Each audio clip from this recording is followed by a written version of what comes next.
If there's one phrase I hear over and over again, it's "I'm busy." And I've been working in the productivity space for over 12 years as a coach. And it's the number one thing I hear when trying to help people become more efficient and use their time more wisely. And often "I'm busy" just means you're committed to too many things. Perhaps you couldn't say no to your boss. And sometimes we feel like we're actually being more productive when we're working on more things at the same time. In this video, I'm going to tell you why busyness is the number one obstacle to your productivity and what you can do to help counteract it. A study from 2022 from the University of Liverpool showed that 80% of employees work on multiple projects at the same time, and 59% of those work on between 2 and 5 projects, 11% between 6 and 10 projects, and a whopping 15% of people said they work on more than 10 projects at the same time. And the rationale behind this is that employees will be more productive and things will speed up if I get them to do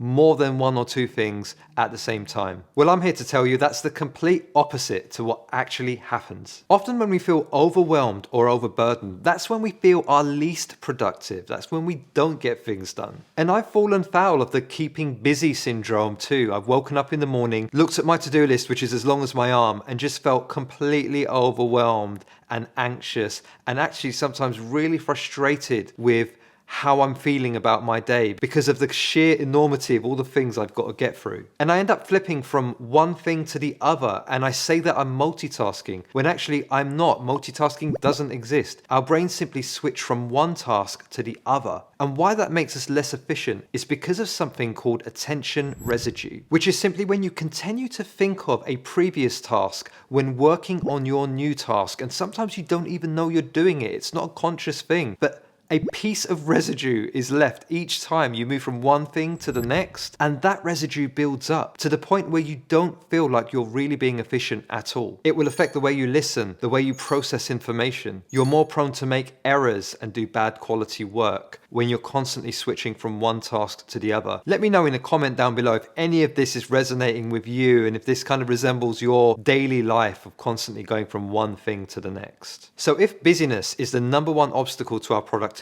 what do we do about it? The first thing we need to do is look at Little's Law, which is a relationship established by Dr. John Little in the 60s between how long something takes to do once you start working on it versus how many things you're currently doing and the rate in which you actually get stuff done. And you can see this formula, this equation, and the relationship between these 3 variables. So if I plug some numbers in there just to give you an example, let's say on average I'm working on 8 different tasks at the same time. And on average, I usually get 1 thing done a day. Then on average, it's going to take me 8 days once I start working on something for that 1 thing to be complete. So now let's say I reduce the number of things I'm working on to, let's say, 4 things on average at any given time. And the rate in which I deliver stuff remains the same, 1 thing per day. That now means the average amount of time it takes me to get something done is 4 days. So I've managed to double my efficiency just through reducing the number of things that I'm putting on my brain to think about. And that same logic applies in many different contexts. So if you think about a highway and how busy and congested highways get, and sometimes you grind to a complete standstill and you don't know why, because there hasn't been an accident. There are just simply too many cars on the road, and that means the road is less efficient and it's going to take much longer for you to flow through and have the space you need to get from A to be. And it's a similar story with our brains. We need our brains to be less congested in order to be more efficient. So what can we do about reducing the number of things we're working on at the same time? Well, the first step is visualize. We can't optimize something we can't see. So the first thing we need to do is track all the things we are doing with our lives. And that could be anything, both professional and personal, provided your brain needs to think about it, write it down and visualize it. And there are loads of apps to do this in, right? But you could even just do this on paper. It really does not matter. Just make sure you have a basic system in which you can visualize stuff.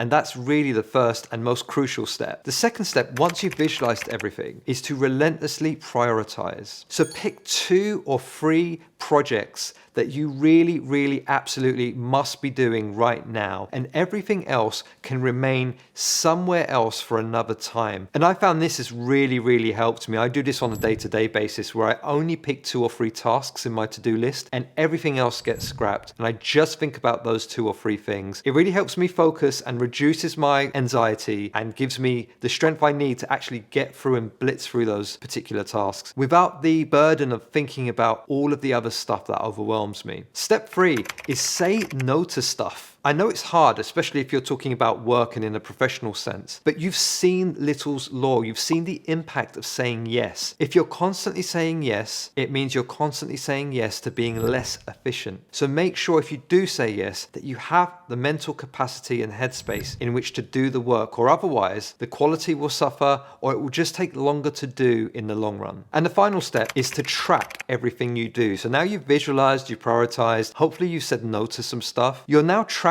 stuff. So when stuff is done, move it away, start something new, and really methodically track how you are working and what you're working on. And to make it easier for you, I've created a free template you can download in the link in the description below that I've coined an energy tracker. And it's simply a very simple board with 4 columns on it. Someday this year, probably next, working on now, and completed. And that's how I track a lot of what I'm doing in my life. I put it on this board. I've actually very diligently told myself here as a reminder, I will keep no more than 3 projects in the green column at any one time. So I'm tracking and I'm controlling the number of things I'm doing at the same time. For me, the magic number is 3. For you, that number might be different, but I found this has really helped me and kept me honest with more of a just-in-time approach rather than thinking about things that I don't need to think about right now. If you click into each particular project, you can see 2 headings. Why is this project valuable to you? Which is good to know, right? Why are you doing the thing in the first place? It's good to reaffirm that. Secondly, what steps do you need to take in order to complete the project? So this really helps me with understanding when I can move this to completed and pull in something else to do. So to get these 2 headings, create a new project and hit the define project template just here, and it will generate those 2 prompts for you to think about as you're visualizing and tracking your projects. I really highly recommend Notion, but use any tool you want. This video is not sponsored. And make sure you are visualizing, prioritizing, saying no, and tracking. And make sure, like me, that you've got an agreed number of things that you pledge you will think about at any given time, and don't exceed that limit, whatever it is. And let me know in the comments below, is there any other way that's helped you counteract the issue of always being busy? And if you found this useful, let me be your personal productivity coach and subscribe to the channel. I'd really appreciate it. And in the meantime,